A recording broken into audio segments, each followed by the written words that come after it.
Welcome to Cathedral Talk, a podcast about architecture and Minecraft, where we converse to save Notre Dame.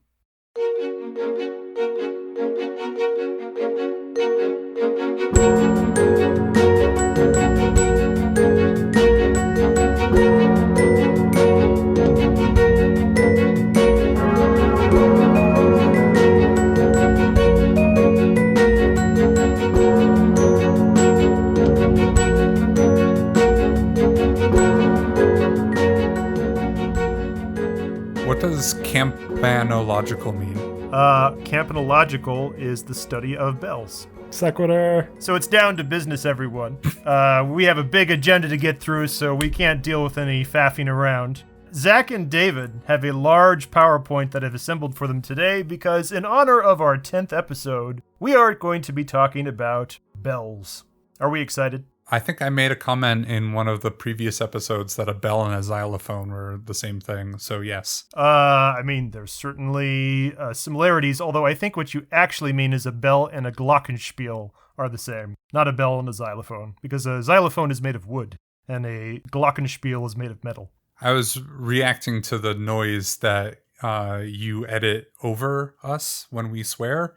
Oh, yes, that's and true. I feel like you said that was a xylophone, but if it's a glockenspiel, then I... David has a very perplexed look. A xylophone is made of wood? That's not right. Marimbas are made of wood. Oh, marimbas and xylophones are made of wood. Xylophone made of wood. Glockenspiels are made of metal. Look it up. I am. There's a lot of things that are made of wood. Xylophone is one of those words that has been misapplied many, many times in common colloquial, but any music nerds should know what I'm talking about. But is it wrong? Is it a apse or a hemicycle? Uh-huh. Irregardless, let's get back to what we were saying. Right. David's clearly looking this up. We have to give him a minute. I can see the light changing on his face while he Googles. there are plenty of things marketed as a xylophone that are not wood. Except okay. Are you with corporate America or are you with the classics, David? Okay, I'll give you that the Oxford Dictionary does say wooden bars. Yep. I'll give you that. Oh, here's a conundrum for Tom while David's Googling. Is a piano a percussion instrument or a stringed instrument? Percussion. I would say that piano is one of those transcendental instruments that can be whatever you want it to be. Nice cop-out. Yeah.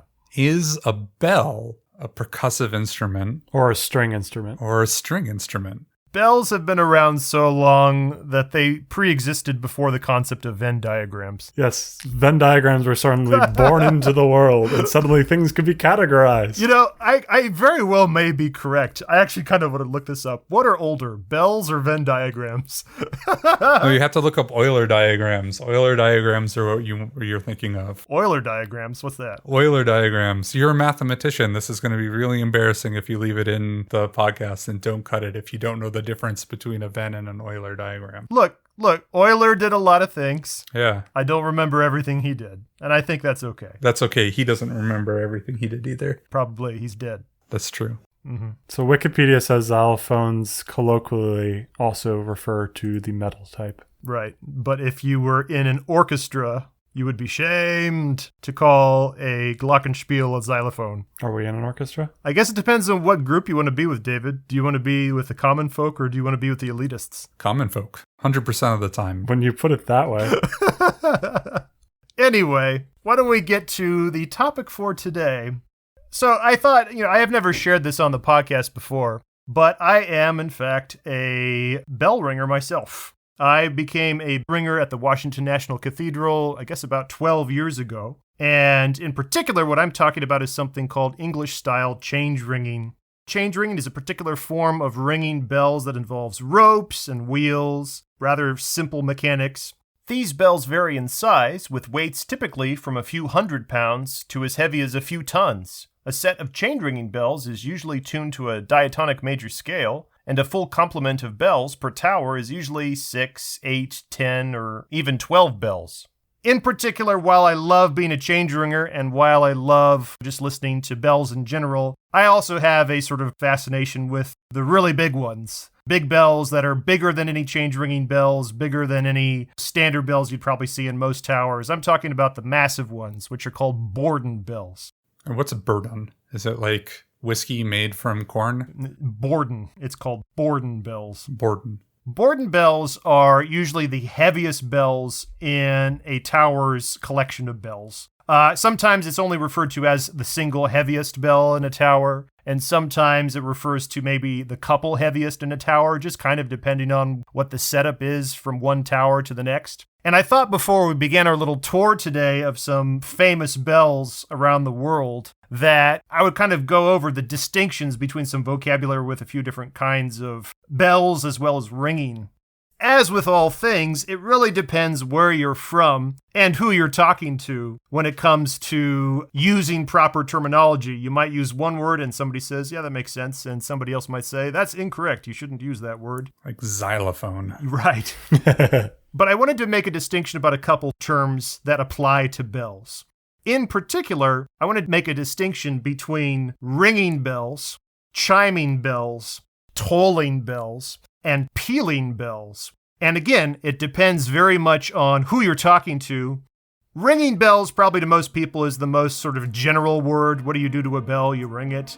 If you are in Britain or any of the British Commonwealth countries, ringing a bell has a much more specific meaning. It means actually pulling on a rope that's mounted to a bell fixed to a wheel that actually spins it 360 degrees. So the bell actually rotates all the way upside down on one end to upside down on the other end. And probably most people who aren't too familiar with the minutiae regarding bells aren't particularly aware of how different bells swing in very different ways depending on how they're mounted. On the other hand, chimes are often associated with clock towers. The word chiming bells doesn't mean that the bell is in any kind of motion usually. Chiming bells just means that the bell is hung dead and being struck by a hammer or a mallet. I'm guessing ringing the bell has to do with the circular motion that you're putting the bell through, a ring, right? 360 degrees. And then there's chiming the bell. What were the other ones? So then there's tolling the bells. For thee. And then pealing bells. Wait, sorry. Before you go to those, does ringing really mean because it's a ring, it's a circle? You're making a circle with the bell? You know, I've actually never thought of that before. Huh. I wonder if that's coincidence. Yeah. There were two more words I used, tolling bells.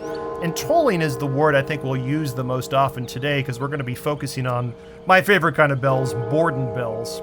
Tolling usually refers to just ringing a bell at a very steady rhythm. Most often it means the bell is swinging, but it doesn't have to. It could also still be hit by a mallet for some kind of chiming mechanism. But the idea of tolling is just that the bell is being sounded at very regular intervals. The bell tolls for thee, quite often for like funerals or some kind of procession where you're having some kind of memorial service. And then probably the most confusing word of all are pealing bells. And this word, again, gets used and adopted in many ways depending on where you're from. If you are from, again, Britain or the Commonwealth, a peal of bells or to peal bells or to ring a peal has a very specific definition. It is... It's to remove the rind. You're welcome. Are you going to take every opportunity to derail me this episode? Is that how this is going to work? I think the idea was that we didn't want like an hour and a half of uninterrupted Tom talking about vocabulary. Yes. And so David and I are... I'm well aware, Ed, fire away, but I also have to rebuttal every time you say something. So That's fine. Well, shit, what was I saying?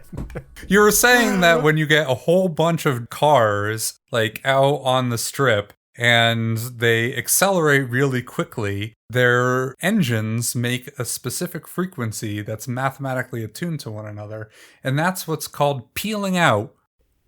That was a long journey to get there. I didn't know where we were going. Actually, I'm not even sure I got it. Do I know this term, peeling out in a car? Is that a thing? Yes, you do. You're lying. You're trying to affect like a good guy persona. You know what peeling out is. You've done donuts. I've seen you.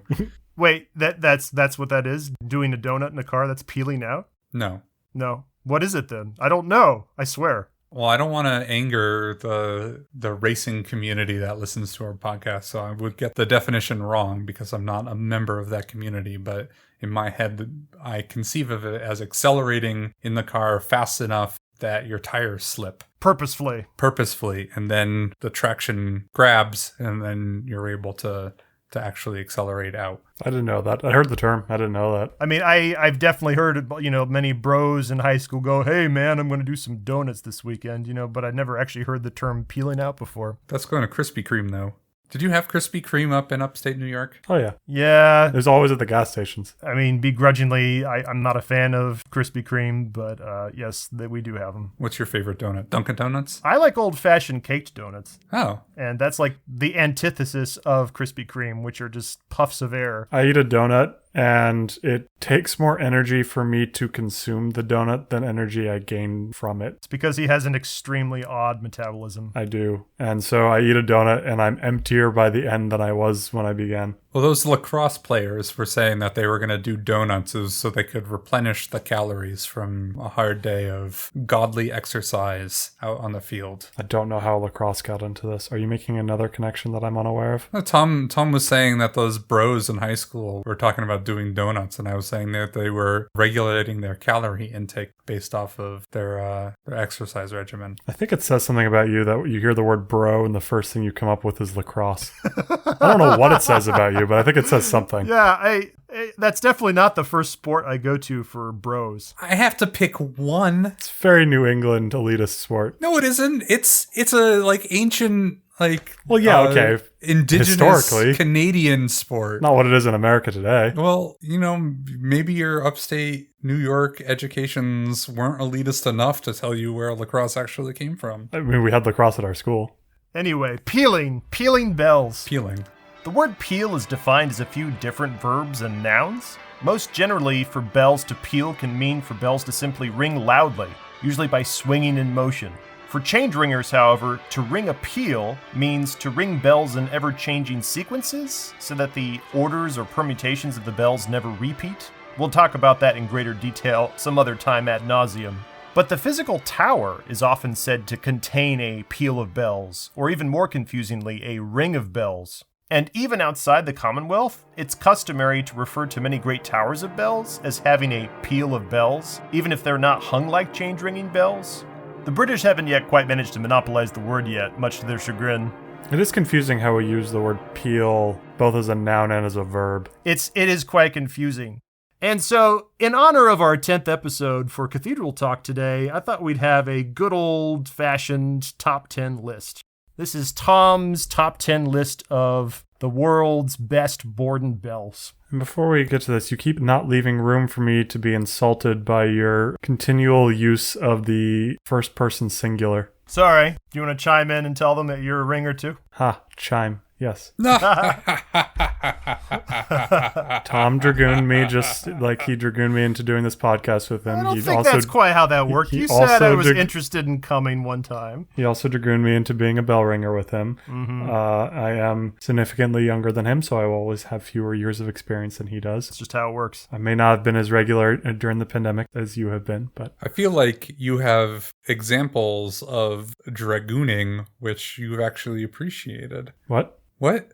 You said Tom dragooned you into doing bell ringing, and you like bell ringing as far as I can tell. Yeah, but it's more fun to poke fun at Tom. And Tom dragooned you into doing this podcast, but, now I've locked you into a conversational trap where you have to admit that you enjoy it. I don't have to. I can keep playing the character of David the Curmudgeon. Just let him carry on, audience. He feels better this way. That's true. I'll agree with that. Yeah. All right, so David and Zach, just a couple notes about how this spreadsheet works. It's not a spreadsheet. Oh, sorry, not right. First of all, you love spreadsheets so much that you think even PowerPoints are spreadsheets. It's probably true. So, for the first entry on our top 10 list of Tom's most loved Bourdon Bells in the world, you have your PowerPoint in front of you? Now I can't hear any of you. I'm just hearing this Totenglock. Can you not hear me at all, or is it just that it's so loud? It's just so loud. You have a full minute of Totenglock. I am not listening to this whole thing. Number 10.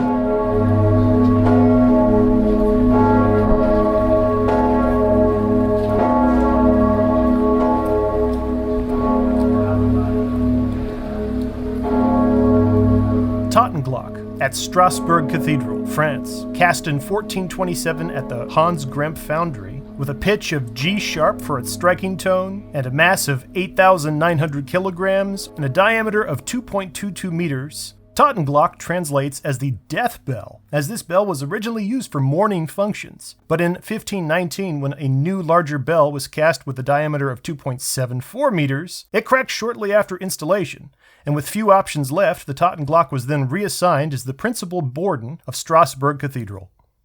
Tom, you're not reading what you wrote. I bet I could give it a little bit more flair. Oh boy. So the Totenglock translates as the death bell, as this bell was originally used for crushing people with. But in 1519, when a new larger bell was created, it was better at crushing people, and this one was brought up into the bell tower to ring for morning functions. And then after the bigger one, which is not named here, cracked after crushing a whole bunch of people, they retired that one, and that one I believe is the Liberty Bell in Philadelphia.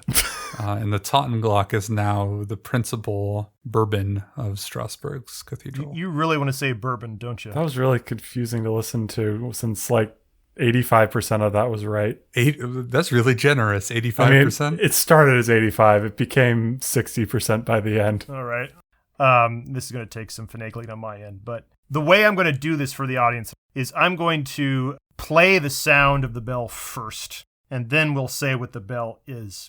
That way, anybody who's really into it can listen first, and if they are familiar with any of these bells, then see if they can identify which bell it might be. Is there anyone in the world that can do this? I mean, one of them is recording with us. I bet that if we were to play for Tom a random bell on this list, there is a less than 100% chance that he will get that bell correct. That's not a tough bar. Less than 100% chance? Of course there's less than 100% chance. He's allowed errors. I mean, if you played one of these bells on this list for me right now, I'll tell you right now, there's a 100% chance I'll get it right. But if you played a list of every bell I've ever listened to in the last year, I'd probably have a harder time, yes. I don't know about that. I mean, maybe the way we should be structuring this is we pick one of these at random, play it, see if Tom gets it right, and then tell the audience what it was. Yeah, you have subjected us to your games for so long. Yeah, kind of like this idea. Yeah, time to put Jigsaw into one of his own games. Well, next time, you guys are welcome to come up with your own games and play your games on me. But I put too much work into this PowerPoint to change it up now, so sorry.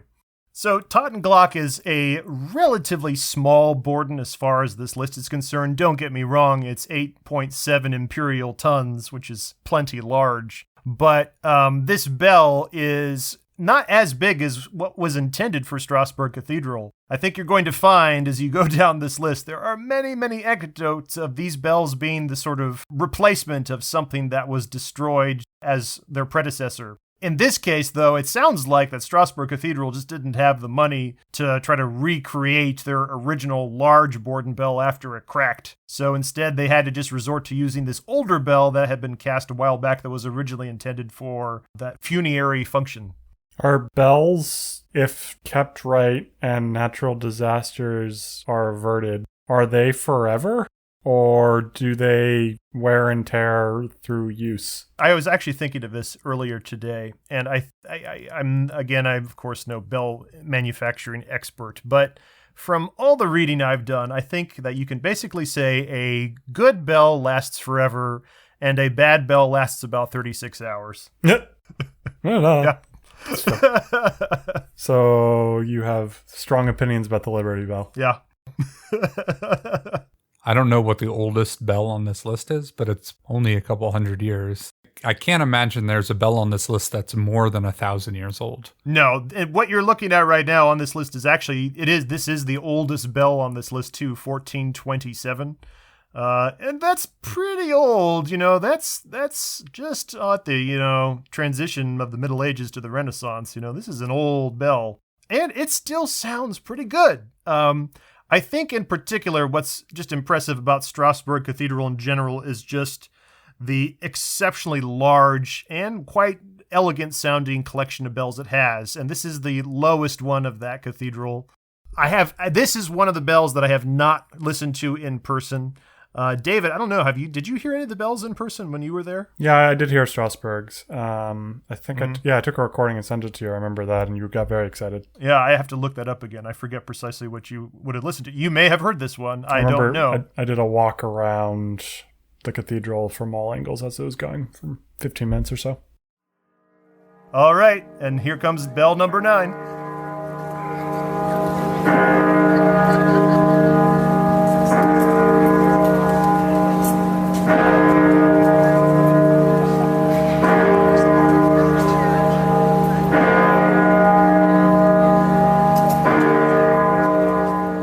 Great Peter at York Minster, England, cast in 1927 at the John Taylor and Company Bell Foundry, with a pitch of E flat, a mass of 11,000 kilograms, and a diameter of 2.38 meters. Great Peter uses a counterbalanced clapper to regulate the speed of its tolling as it swings, making it sound with steady, even strokes. Counterbalanced clappers are an innovation that are largely particular to the British Isles and are generally not found on too many continental Bourdons throughout Europe. Great Peter is rung by hand with a rope, and it is the largest manually swung bell in the British Isles. Or is it? We'll see in a moment later. Great Peter at York Minster, which, correct me if I'm wrong, I believe this is yet another bell that I've been to that you haven't. Have you been to York? I've been to York. Oh, wow. I'd forgotten you had been to York. Good for you. Yeah, no, that was my big Yorkshire spring break where I toured the countryside of all creatures great and small. Oh, that's right. Got to go to York as part of that. Okay. I forgot that it also included an actual trip to York itself. Yep. So, yeah, well, that makes sense. Stayed in a hostel. Well, that's what we do at that age. And in Europe. There's a lot more hostels in Europe. It's true. I had never really heard of hostels till I went to Europe. I stayed in a DC hostel. It was disturbing. Anyway, what a counterbalanced clapper does is there's a separate weight that's sort of housed towards the top of the bell that you can't see. But what it does is it actually sort of delays the motion of the clapper as the bell swings. And so the clapper barely moves until it actually finally gets slammed against the side of the bell. And it just sort of perfectly times that clapper so that you get a nice, even, consistent tolling, which is one of our words for today. Does it change the tone at all or just the timing? So it's mostly the timing. When we listen to some recordings later, you'll find that without a counterbalanced clapper, you will have bells that will go like dung, dung, dung, dung, dung, dung, dung. There'll be, it depending on just at what point that clapper happens to actually make contact. Do you have a preference between the two? Because I think I'm more partial to the randomness. Yeah, I like them both. And whenever I do hear a counterbalanced Bourdon like this one, I instantly think, oh, Bourdon Bells, and that sort of has a special place in my heart. But like you said, I also kind of do like the somewhat unpredictability as well. It makes it a little bit more exciting, I think, because it's kind of like, ooh, that was a good one. Or, like, ooh, let's see if we get another good one here. Whereas this one is just like, oh, yep, everyone's the same. So, yeah, that's a good point. Great Peter is boasted to be the heaviest bell in Britain that is still rung by hand with a rope. And that may be true, but there might be a counterexample to that coming up soon. So we will put that on the back burner for now. Number 8. Number 8.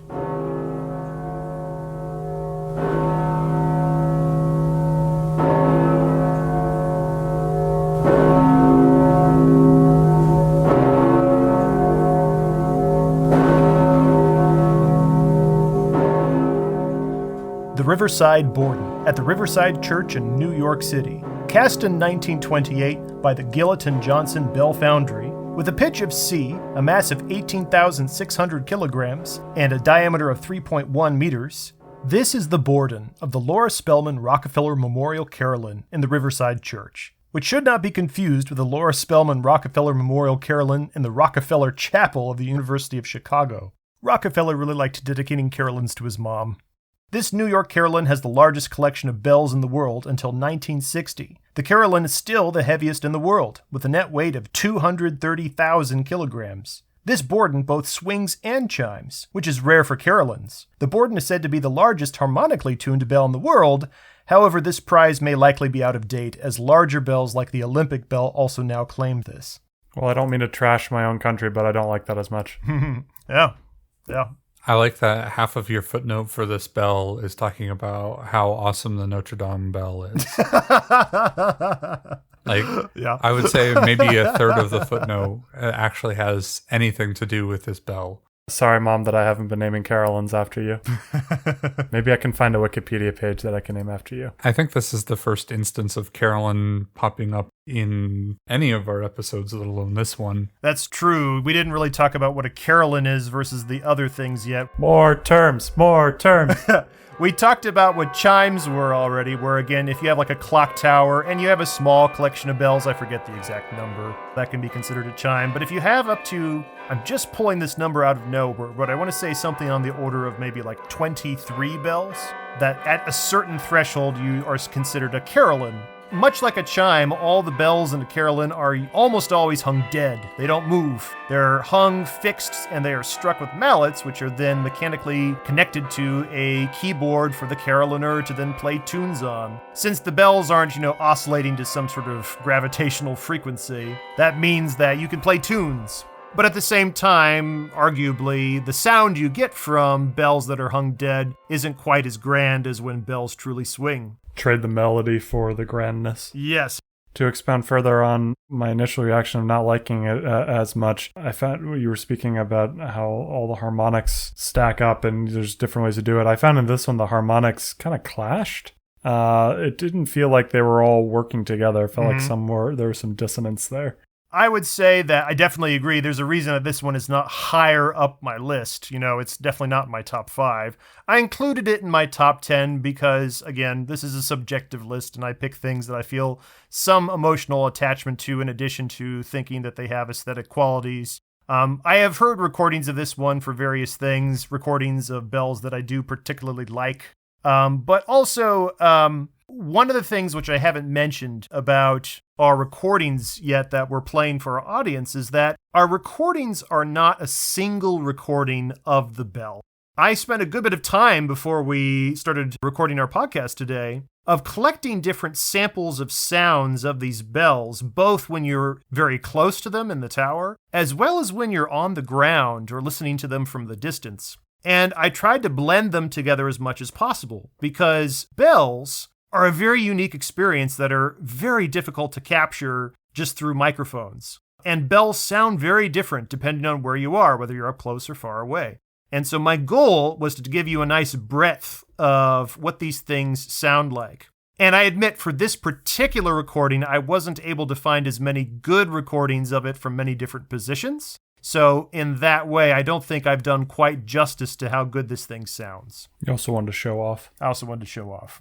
This one was cast in 1928, so perhaps for quite a long time, this did hold the record as being the world's largest tuned bell. My question is, what is an untuned bell? Yeah, sort of like even in your footnotes, you are talking about casting the bell to have a tone and then tuning the bell after it is cast. But it's not like those casted bells that have a tone are not tuned. They're just tuned in the casting. There are different philosophies on the best way to manufacture a bell. In Britain, there's sort of 2 steps to the manufacturing process for these bells. You first have the casting, where you pour all the molten bronze into the mold that makes the basic shape of the bell. And you've already spent much time trying to optimize the shape of that mold to get you some close approximation to what note or what pitch you really want for that bell. But at the same time, there's always little bits of incremental adjustments you can make depending on, is there a little bit more material of metal here, a little bit less there. So as a next step for many bell foundries, they have the tuning process. And the tuning process involves slowly scraping away metal from the inside of that bell to adjust the harmonics a little bit here and there.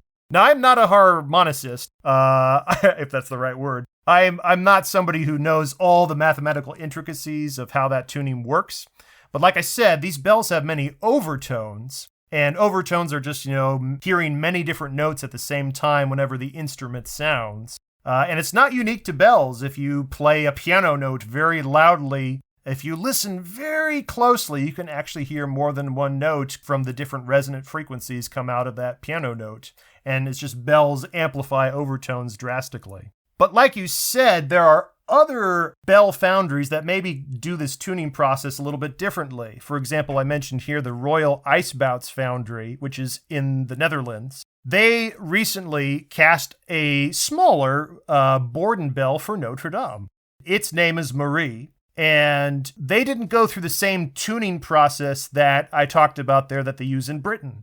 Instead, they tried to use computer modeling and, the latest technology to really truly map out the best possible contours of what that bell should sound like for the casting itself. I don't think they went to the same kind of scraping rigor that I talked about for those other bells, but they might argue that it's unnecessary. And speaking of Netherlands, are they the same ones who cast bell number 7? On to bell number 7.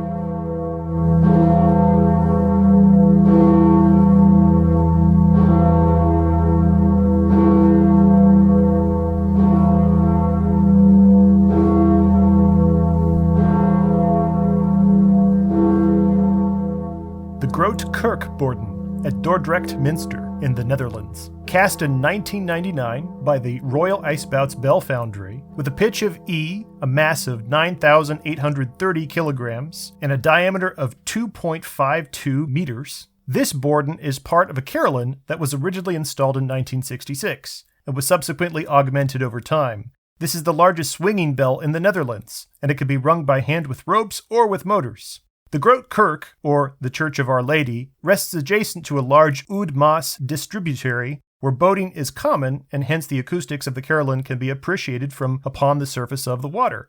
That one's nicer. I do like this one. And it was a fairly recent Bourdon, cast in 1999. You can actually go boating and listen to the bell on the water. And I think, as maybe you've experienced before when you listen to certain sounds or acoustics on like a pond or a river or I guess like a peaceful lake, it really has a very different effect on the sort of acoustical experience. And this is definitely something I would like to do in one of my future trips. Well, you know what I'm talking about, right? Like, how would you describe what happens when you go boating and you like listen to like music or fireworks or something? I mean, I know your in-laws do a lot of time on boating, so I think you might have had experiences that I have not had. Oh, I guess that's true. How much boating have you guys done? Have you not? When was the last time you guys were on boats? Okay. I thought you would like at least have some memory of boats. I don't remember the last time I was on a boat. I know I have some friends who live near the Hudson, and so I've seen the fireworks on the Hudson, which was pleasant. But I feel like more of the acoustic experience was those, I think they're the Rockefeller Cliffs that are on the Hudson. And those have a much more dramatic impact on the sound than I thought the water did. I can't articulate what the water did to the sound because I don't think I was conscious of it. Oh, yeah? Okay. That's not something I'd thought of particularly either. Well, what about this experience? Have you ever listened to sound in like a large field of snow? It's a lot damped. Like, I think when we're talking about appropriate acoustics for recording in, where we've talked about like sound dampening panels for the room, like carpets and shades and pillows and stuff like that. And snow has a very similar effect that it dampens the sound. At least for me, maybe it's a different experience for you. I've had different experiences where I thought that sometimes you could have a sort of ricocheting effect of sound that sort of almost feels like it's bouncing off the surface, kind of like a pebble on a pond. But in snow or in water? Well, snow and water, actually. Water, I can believe. Snow surprises me. I mean, again, you can have very different kinds of snow. You can have very packed snow, and you can have very fluffy snow. I would say my snow experiences have been very muted and very quiet. It's very peaceful and tranquil being out in, like if you're doing a hike in the snow or like snowshoeing out in the snow out here. It's a very peaceful, solitary experience. Yeah. My auditory sense of that is like heavy. Everything sounds heavy. All right, number 6. Hey, more places I've been that you haven't been. I know. You're on a roll. Let's have a listen.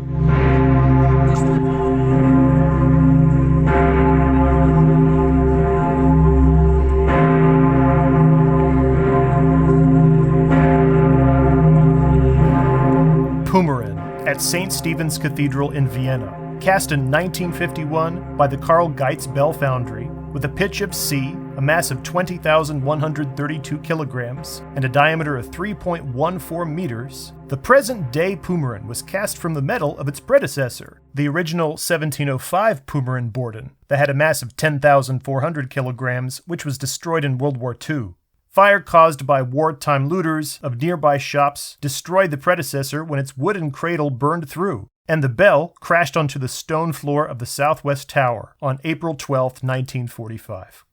So more than the water that we would listen to bell number 7 on, do you feel like the materials of the bell tower and the materials of the church also play a role in how these bells sound? Well, definitely the construction of the tower has a big effect. What the louvers for what the sound is supposed to escape from, but also just like at what depth the bell rests inside the tower. Is the bell really high up, or is it sort of deep in the well and the sound is going up and out? I remember in Westminster Abbey in particular, there's a story about how at one point the set of change-ringing bells had been reinstalled at a different height in the tower. I forget if it was higher or lower, but once they did that, it had a adverse effect on the sound as it tried to escape the tower. To counteract the negative effect, what they did was they built an inverted pyramid at the top of the ceiling of the tower, and that inverted pyramid basically deflected the sound as it went up to the top of the tower and out the 4 walls on each side. So there's all sorts of weird witchcraft that can be done to improve how that sound, escapes. So this Pumaren bell? Yeah, it's either Pumaren or Pumaren. At St. Stephen's Cathedral in Vienna. Mm-hmm. The building itself looks like the bell tower is in stone, which is a common building material, but the previous one at Dordrecht looked like it was clay brick. Even though the interior both looks like it, the tower itself is wood. And you're talking about the interior of what you're looking at the bell is mounted to? So what the bell is mounted to, it looks like in most of these is either steel or wood. Yeah. But the building itself that houses the tower is made out of either stone, in this case of St. Stephen's, or clay brick in terms of Dordrecht. Yeah. Yeah, I'm not entirely sure what Dordrecht is made out of. It's a little hard to tell. It might be stone. It also might be a combination of stone and brick. St. Stephen's is definitely more traditionally Gothic cathedral, so definitely a lot of stone there. Interestingly, its 2 bell towers sort of flank its sides rather than sort of sitting in front at the facade, so that's quite different than what we might be used to with Notre Dame and a lot of the French and English cathedrals. But also mentioning the frame itself, a lot of times you've got these bell frames or belfries, like you said, made of wood or even in this case, like steel. That's usually quite isolated from being directly connected to the tower itself. They're usually built to twist and bend a little bit so that you're not directly twisting and bending the walls of the tower itself. The bell frame at Notre Dame, which is wood, sits on a very low platform that lets the entire wooden bell frame sort of swing back and forth without actually directly pulling the tower with it. And, it's going to depend one architectural job to the next. Generally speaking, it's bad news if, you allow your tower to oscillate too much. So this picture looks like the frame in which the bell is mounted is a steel frame, but I gather that the belfry isn't all steel or wasn't all steel. Well, for a lot of these bells that have been built to replace an older one that got destroyed, you often find them using more modern materials like a steel frame rather than a wooden one. When a bell is completely destroyed by falling, does it split in half? We're about to see some interesting pictures. Yeah, moving on. So we're halfway through our list right now. And before we moved on to the end, I thought I would have just a couple dishonorable mentions. Because, David, you were asking earlier, well, what about some bells that you really dislike? And so I thought I'd run through a few that I really dislike right now. So, our first dishonorable mention for Bourdons that I am not such a fan of.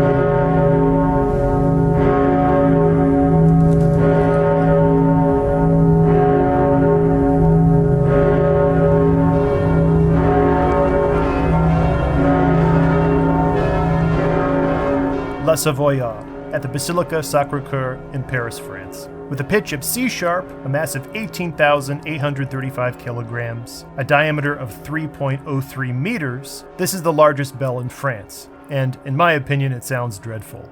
Not only is this bell rather industrial sounding without any clear harmonics, but is out of tune with the other tower bells at the Sacré-Cœur, making this one of the most unattractive peals in France. Unlike most French churches, the Sacré-Cœur's bell tower stands at the rear of the church behind the rest of the structure, rather than in the front with the facade. I don't know, it sounded bell-ish to me. It sounds like a glorified weed whacker. I'm confused exactly what you don't like about the bell. I don't find it to be as industrial. I do get the point that it doesn't sound super great when contrasted with the other bells. Is it a common thing to only ring the Bourdon? Because some of the other recordings we were listening to only had the Bourdon. And I don't know how the other Bourdons that we were listening to sound with their accompanying bells. That's a good point. I should have brought this up earlier. I tried to find exclusive recordings of just the Bourdons for these various towers. For the most part, I didn't want us to judge the Bourdons based on the other bells they ring with at their tower. Nevertheless, the bells at the Sacré-Cœur were just so awful that I couldn't help but bring it up. As to why the La Savoyarde is so awful in my ear, in all seriousness, it does have a just terrible whining sound to it. There's something about the harmonics that are just discordant. So I agree with Zach. When I first heard just the Bourdon bell, it actually sounded fine to me. I didn't pick up on it sounding particularly industrial, at least compared to some of the other ones that we listened to. But I do agree with you, once the other bells came in, it did not sound good. But because I had already gotten used to the Bourdon bell and decided that was fine, I had more of an issue with the other bells. Like, it's just a frame of reference of what you're hearing first. Dishonorable mention number 2. The Olympic Bell for the 2012 London Olympics. Cast in 2012 as a joint venture by the Whitechapel and Royal Icebouts Bell Foundries, with a pitch of B, a mass of 22,900 kilograms, and a diameter of 3.3 meters, this bell was designed by the Whitechapel Bell Foundry, but cast by the Royal Icebouts Foundry in the Netherlands, since Whitechapel did not have a sufficiently large facility to cast such an immense bell. Much contention arose over whether it was appropriate to call this a British bell, since it was not cast in Britain. It was rung during the opening ceremony, however the engineers did a poor job broadcasting its sound. And it is the opinion of this campanologist that it was a dire mistake to hang the bell fixed, only to be struck with a mallet, rather than to allow it to freely swing as it tolled, which would have been a far more impressive spectacle and acoustical experience.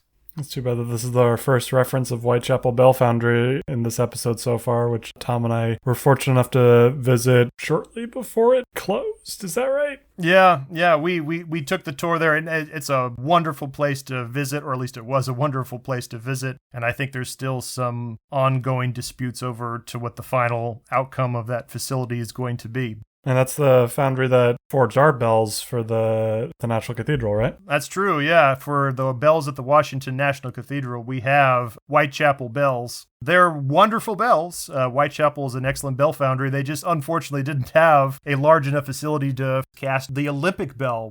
The other competing British bell foundry with Whitechapel, at least for the longest time, was the Taylor Bell Foundry. And I always wondered, I wonder if it would have been possible for them to do some kind of collaborative project where Whitechapel designs it and then sends the, specs to the Taylor Company, and then the Taylor Company could actually make it at their facility. It could be like a joint operation. That's like Pepsi sending their recipe to Coca-Cola. That can't happen. But I don't know. What's worse, right? Having that or having the Netherlands make it, right? For a British bell. The answer was that nobody would seem to be especially happy at the end of this tragic endeavor.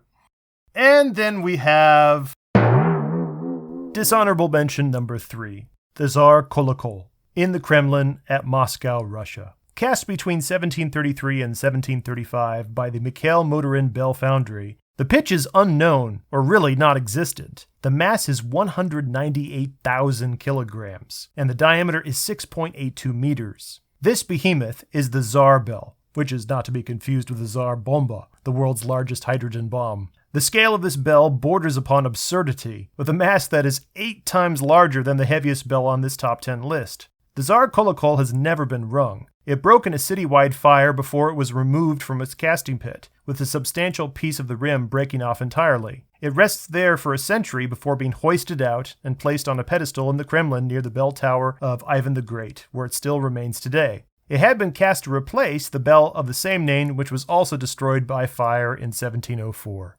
You are making a comparison between this bell and a nuclear bomb. I didn't realize that's what you were referencing. I don't even understand what's happening. Do you not know what the Tsar bomb is? You don't know what the Tsar bomb is? Did I not just say it is the largest nuclear bomb?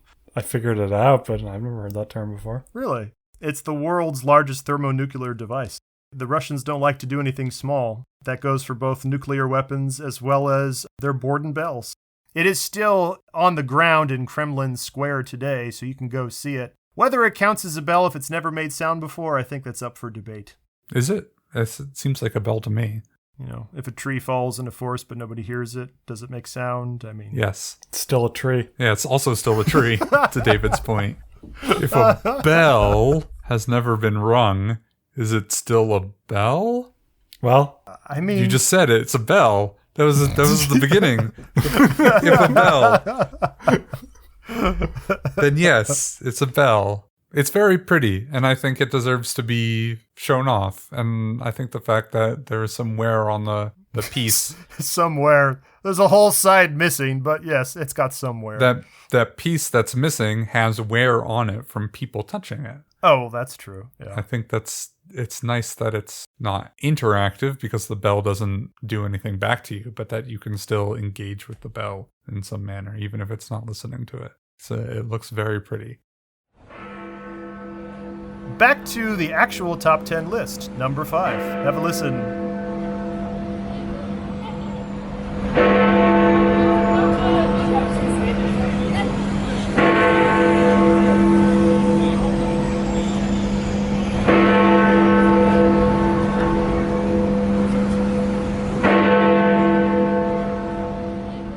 Big Ben.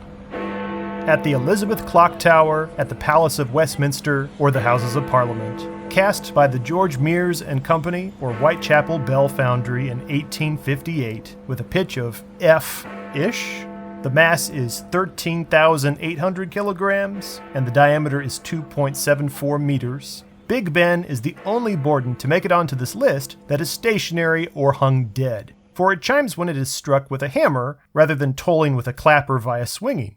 During the construction of Parliament's renowned clock tower in 1856, the foundry John Warner & Sons cast an even larger Bourdon to be used as the clock's hour bell. This predecessor to the present-day Big Ben was also named Big Ben, but before it could be installed, it cracked beyond repair, and today's iteration was cast at Whitechapel as its replacement shortly after. That was interesting because I absolutely don't have as good of an ear as you do for recognizing these, and by which I mean I have no ear for recognizing these bells. However, I knew what this was before I clicked on it, and based on the pictures, it wasn't a surprise for me.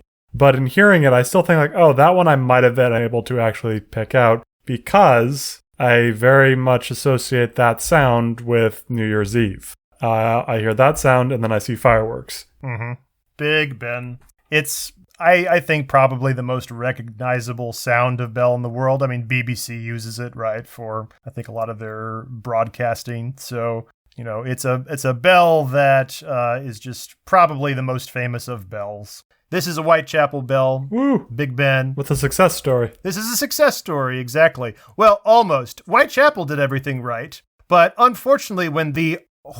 let me get this word right. The horologist? The horologist, yes. Do you know what a horologist is? No. I had to look this up. It's somebody who specializes in horoscopes, in clockwork mechanics.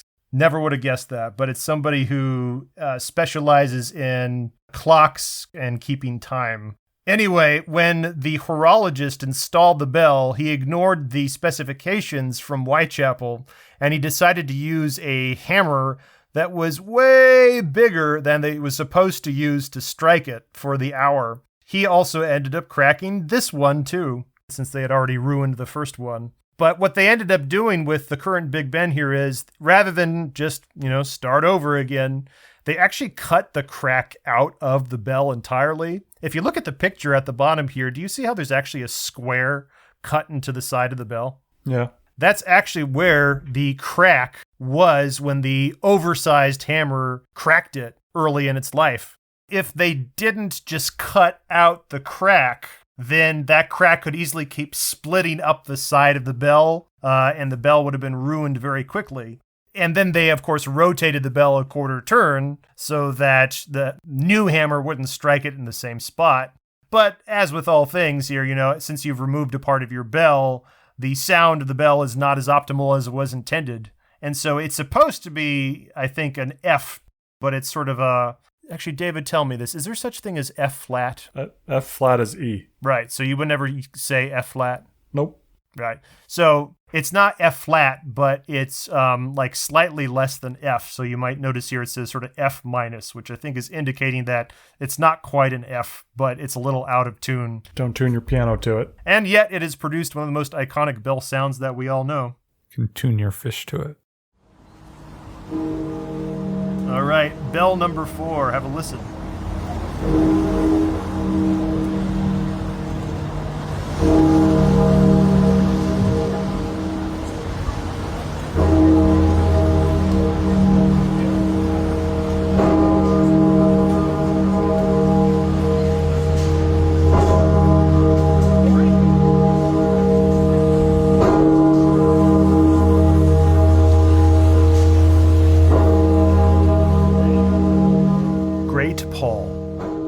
St. Paul's Cathedral in London. Cast in 1881 by the John Taylor and Company Bell Foundry, with a pitch of E flat and a mast of 17,001 kilograms? I'll have to check that. And a diameter of 2.9 meters. Great Paul was the largest bell in the UK until the Olympic bell was cast in 2012. 10 years after installation, Great Paul was rehung in 1891 with another counterbalanced clapper for slow, steady tolling.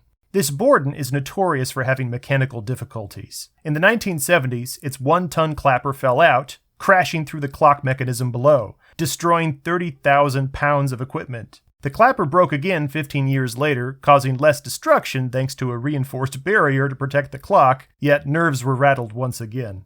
What's with the extra 1 kilogram? Yeah, I was wondering if you had noticed that, and of course the answer is yes. I found somewhere in the specifications, they had quite explicitly stated that this bell was 17,001 kilograms heavy. And I'm like, I don't believe you for an instant, but that's fantastic, so I'll just go with it. And here's yet another bell that I've been to. I like how this podcast is making me seem like such a world traveler, though. You are such like there's a word for that. Is it cosmopolitan? There you go. Yeah. However, this is because it's all highly European-based. I don't think you would have actually heard this bell. Well, that was what I was going to get to. It looks like I've been here, but I didn't realize that I apparently have never heard this bell in person before. Yeah. This bell is one of my favorites. It's got a lovely sound to it. However, it has been fraught with much equipment failure over its lifetime. And then in the last decade or so, maybe even longer, I think, the chiming mechanism for Great Paul has been broken. And I've read in several places they say it's the chiming mechanism that's broken, but it's not entirely clear to me if they actually meant the mechanism that swings the bell and makes it tilt back and forth, because I think that's probably what they're referring to, that they don't have motors right now that can actually make this thing go back and forth.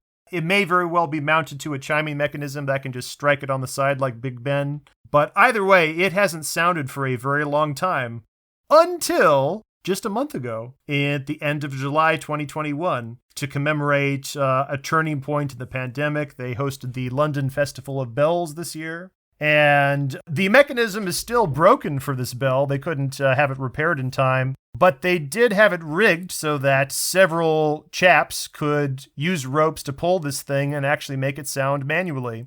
So when I said earlier that Great Peter's claim to fame was that it could be rung by hand with a rope and it was the largest in Britain to be able to do so, I don't think that's actually technically true, because Great Paul can actually be done so, and Great Paul is considerably bigger than Great Peter. You use the term multiple chaps, though. Is that implying that it takes more than one person to pull that rope? I think so, yes. So I saw some videos online, and there was at least 2, maybe more, people that were pulling it slowly back and forth. So I have seen that it only takes one person to ring Great Peter at York Minster. So maybe their claim to fame is it's the largest bell that can be rung by one person, whereas Great Paul takes more than one. So that could be a clear distinction. All right, so on to bell number 3. Have a listen.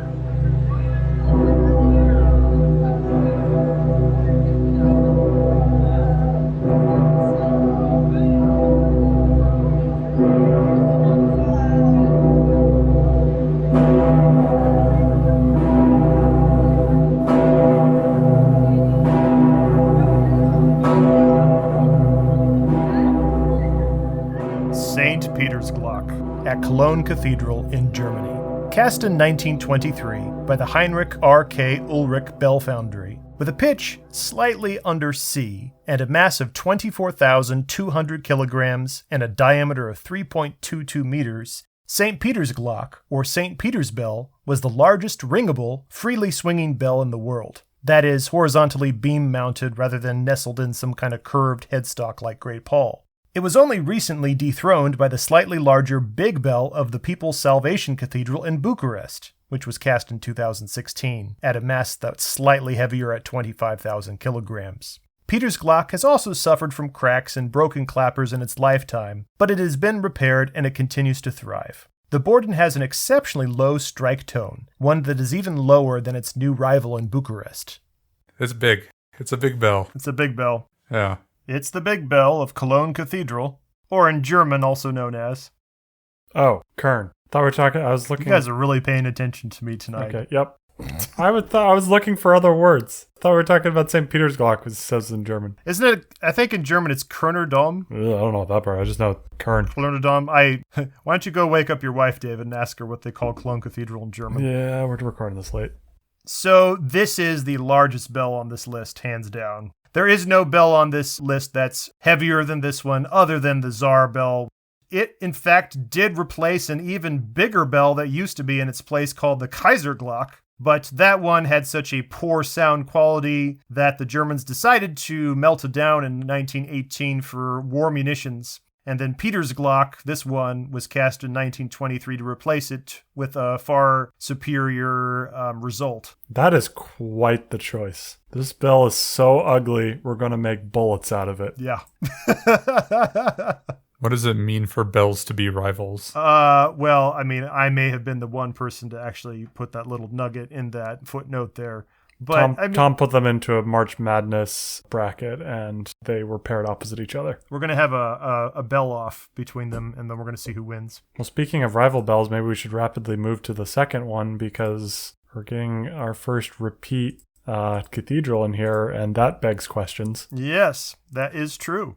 So we talked about how Bourdon bells are often referring to the heaviest bell in the collection of bells at the tower or the church, wherever they're housed. But it can be a single bell, but it can also refer to a couple bells, just in the lowest range, the Bourdon bells plural. And I actually love this bell for number 2. Have a listen.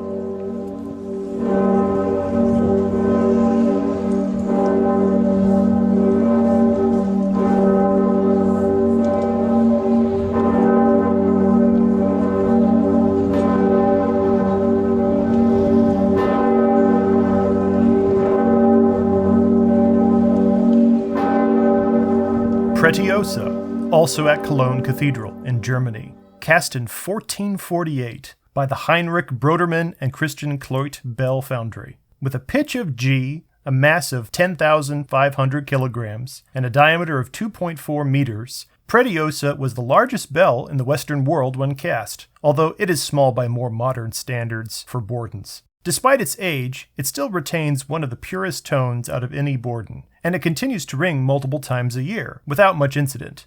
My own nickname for this bell is Old Faithful, which feels appropriate. If you were to just look up a list of Bourdon bells around the world, would this one typically show up since it's not. Mhm. I recognize that you said that sometimes you can get a couple in there, but Mhm. would this one commonly be thought of as a Bourdon Bell by bell aficionados? I think yes. I think that if you dug into the data, that this one would just make the cut. Again, like I said, you can have more than one Bourdon Bell in a tower. And I actually mentioned earlier, Notre Dame actually has 2. I actually just am always struck by, while I really love the sound of Peter's Glock we just listened to, I actually like this one even more. I'm curious, just between the two, do you have a preference between these 2 bells, between 2 and 3? Which one do you like better? All the caveats of it's sometimes based on the recording and not just being there. I would agree with you that I like this recording more. The first one at Kern is a little muddier, whereas this one is sharper. Yeah. Well, the one bell experience that I've had is going to the National Cathedral, and it's a visceral one. Those bells, when you're up in the tower, you took great glee in bringing us up there while some of them were being rung. It has a similar effect on the body as a roller coaster. like when I'm in a wooden roller coaster, like I feel like my dental work is going to pop out on the roller coaster. And I feel like there's a similar fear being in the same room as one of these bells being rung. Mm-hmm. And that fear isn't present when you're in sort of the ringing chamber, but it isn't absent completely, that sort of visceral feeling. Right? You can feel the building swaying when you're in it. Yeah. And listening to these recordings, certainly my headphones are nice and I can hear the tones. And when you say that the Pretiosa has a pure tone, I have absolutely no idea what you're talking about. And it has absolutely nothing to do with the quality of the recording. I don't have that same visceral experience of the bells. Yeah. It's one of those things I have a hard time putting into words too, so I'll have to think about that a bit. If I were to compare the pure tone of Pretiosa here to number 8 that we looked at earlier, the Bourdon at the Rockefeller Carillon and the Riverside Church in New York City. David, you said you didn't like that bell very much, probably the least of these. I think comparing those, I would say that that's probably the starkest example of, I would say that the Riverside Church, while it may be a tuned bell, it is not a very pure sound. It's rather nebulous again. Would you agree with that? Nebulous is not the word I would use, but... What would you say? I'm trying to think of a better word. I mean, for me, it's just clashing. I just don't, I think the overtones don't fit together.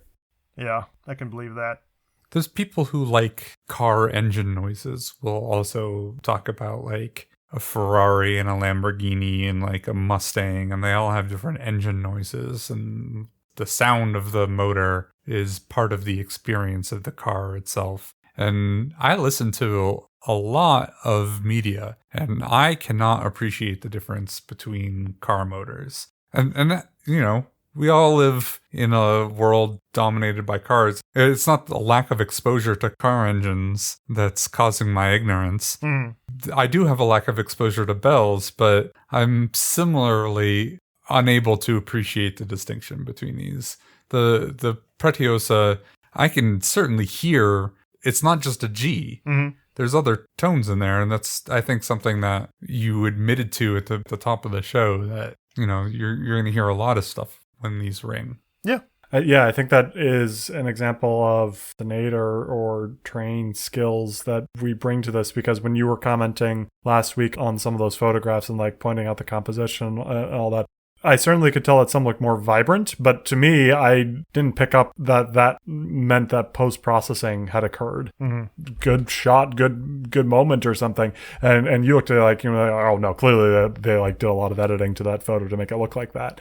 And so I think similarly, I am more versed auditorily in this sort of thing. I have more recognition and opinions on this sort of thing than I did for the photography that you did. But you might admit, hopefully, that this is not just a single G note. Oh, yeah. So what makes it pure? Now I see what you're getting at. For me, it's the notes in addition to the G align well, which is not all that helpful of a definition, but they reinforce each other in a pleasant way rather than reinforcing each other in an unpleasant way, which is what I felt that the New York City one sounded like.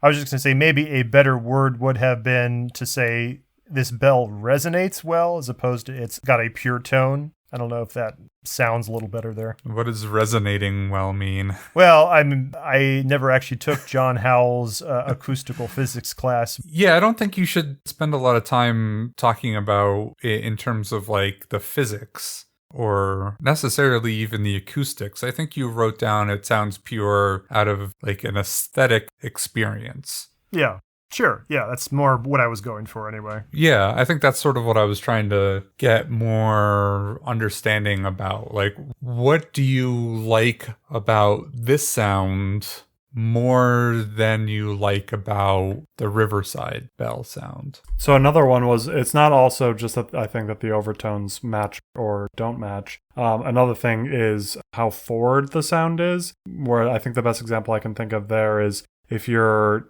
talking more kind of in the front of your mouth, where you like a little bit more nasally, a little bit more forward, as compared to like more in the back of your throat and like pulling it way back. You know, like it's a very different forward to back sound. If we're looking at the two bells in particular, I think the Pretiosa, the second one, the one that Tom said he liked more, it's a more forward sound, whereas St. Peter's Gluck is a more kind of back of the mouth sound. And there's a place for that, but in this case, I enjoyed the more forward.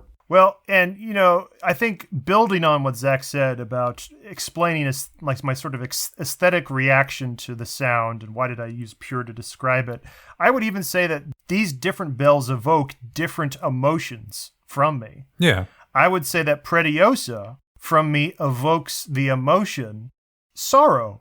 This sounds like a sad mourning bell to me. Mourning as in kind of like what we said about Tottenglock, mourning death or mourning like a funeral or something. A bell that's definitely meant for tolling.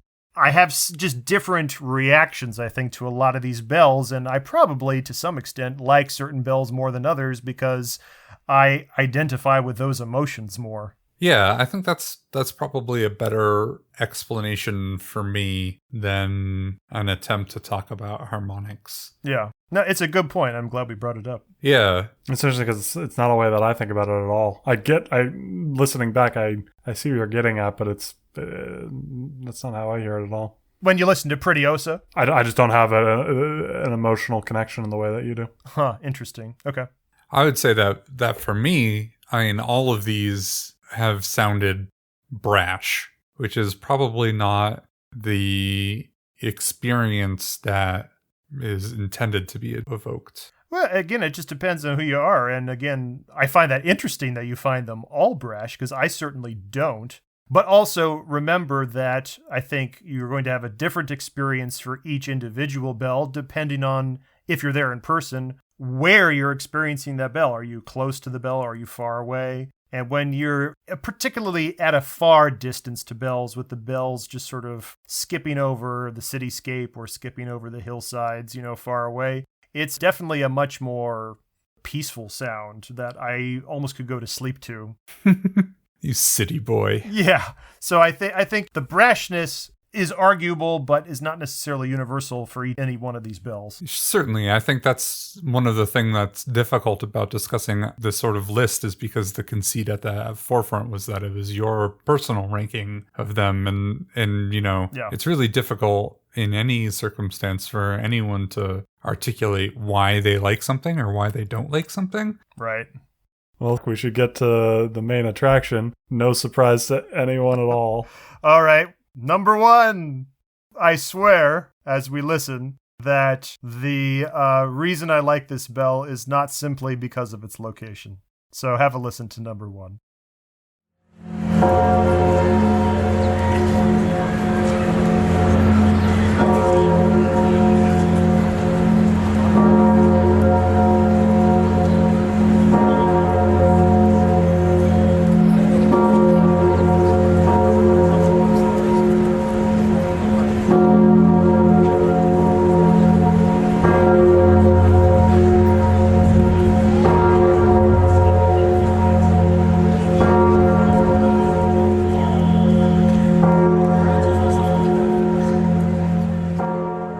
My award for the world's best Bourdon goes to Emmanuel at Notre Dame de Paris in France.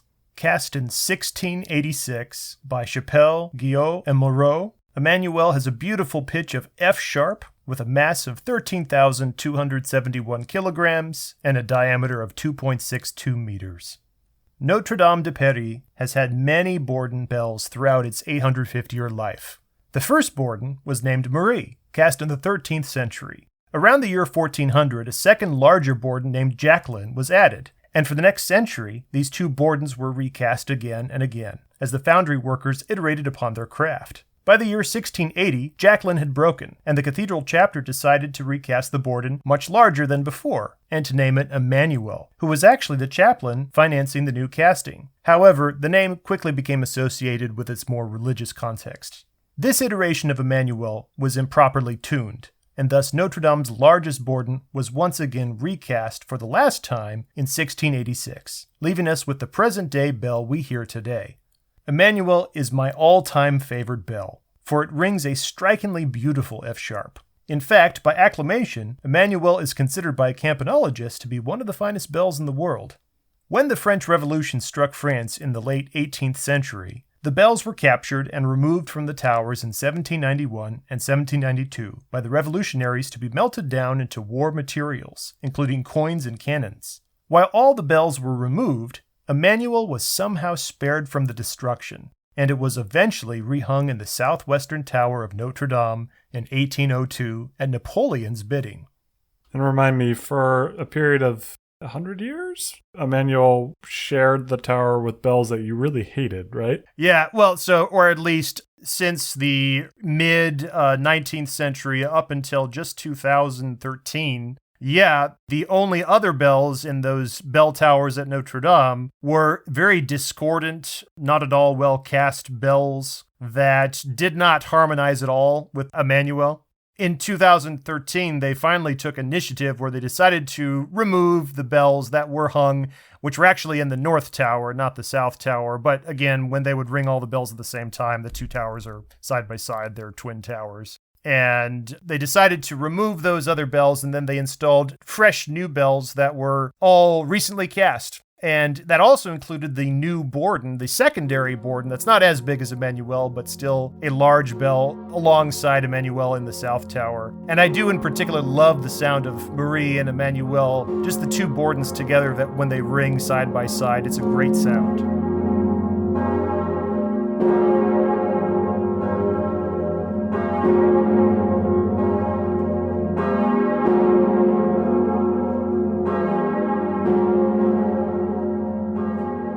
Emmanuel is my favorite bell in the world, and it has such a rich, wonderful sound to it whenever it rings. It doesn't ring very often. It only rings on a few large holidays each year, like Christmas and Easter, but it is worth visiting at those times just to hear it. In fact, each of the 3 times I've been to France were all on Easter, just so I could listen to this bell. And that's the Easter when we happened to be able to go to Notre Dame together, was the Easter right after that new peal of bells were hung, so we got to hear them very early on. And to great relief, Emmanuel and all the bells of the 2 West Towers were spared during the Great Fire of 2019. I actually used it in this podcast theme song. This bell in particular is always tolling in the background. However, when I initially tried to time it with the other music I recorded for our theme song, I found that it was a bit out of tune. It didn't quite match the F-sharp key signature that I had composed the music into Sibelius for. So I actually had to manually apply about a 2% Doppler effect to the recording of Emmanuel to get the pitches to sound just right with the recorded music I did. Blasphemy. I know, right? I felt really bad when I did it. I was like, maybe instead of Dopplering the recording of Emmanuel, maybe I should Doppler everything else to make it in tune with Emmanuel. But then I realized that probably just would not work well at all. I can't wait to hear episode 11's errata, where you realize that pitch shifting isn't Dopplering. Yeah, I don't even know what that means, so I'm going to have to look that one up. Pitch shifting? Oh, did you say bit shifting or pitch shifting? Pitch. Oh, I thought you said bit shifting. I'm like, I don't know what bit shifting is. No. It sounds interesting. Pitch Pitch. You're shifting the pitch. Yeah, that's not the same thing as Dopplering. What's the Doppler effect? The Doppler effect is when you change the pitch of a sound by something that's either speeding up or going farther away, which either compresses or expands the sound waves, right? But that's not what you're doing. Well, it's effectively the same thing. I'm compressing the sound waves or I'm expanding the sound waves. So, yeah, it's Doppler. But not by motion. Does it have to be by motion? The Doppler effect is sound agnostic for frequency. It can be for light as well. Yeah, that's true. It's frequency shifting by motion. Does it have to be by motion? I thought it was just simply frequency shifting. An increase or decrease in the frequency of sound, light, or waves as the source and the observer move toward or away from each other. All right, so maybe you're technically right. Well done, Zach. So you said you changed the pitch of Emmanuel. You didn't change the pitch of the music? Yeah, I'll play him for the audience at the end here. But again, if you listen to the theme song with Emmanuel that has not been pitch shifted, it does sound just a little bit off. It sounds just a little bit strange.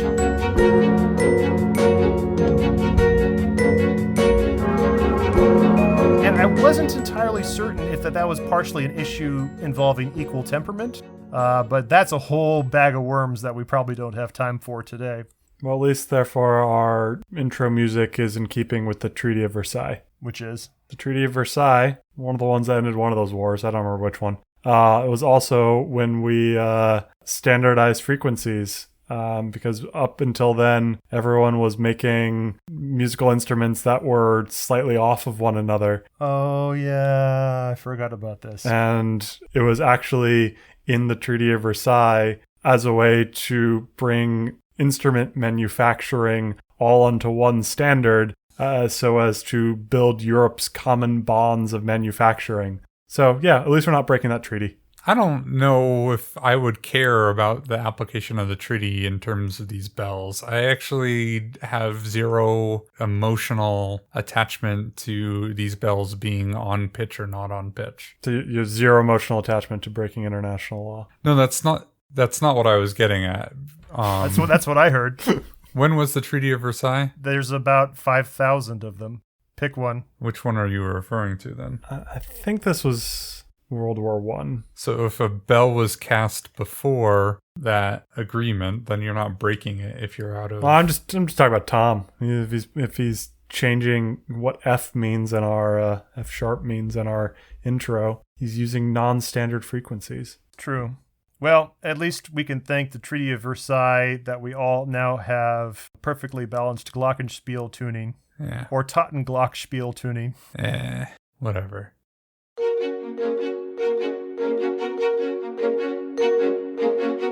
That's it for now. Check out our podcast website at cathedraltalk.fm. There you will find many architectural visuals and Minecraft goodies. If you would like to support our efforts here at Cathedral Talk to aid in the restoration of Notre Dame, please use the direct link on our website to donate to friendsofnotredamedeparis.org. Friends of Notre Dame is a non-profit organization that is leading the international fundraising efforts to rebuild and restore Notre Dame Cathedral. By donating to them through the link at cathedraltalk.fm, we'll know that our podcast is reaching new patrons. As our own Minecraft project progresses, we'll be sure to share plans, screenshots, and videos for your own visual palette. Good day and happy building.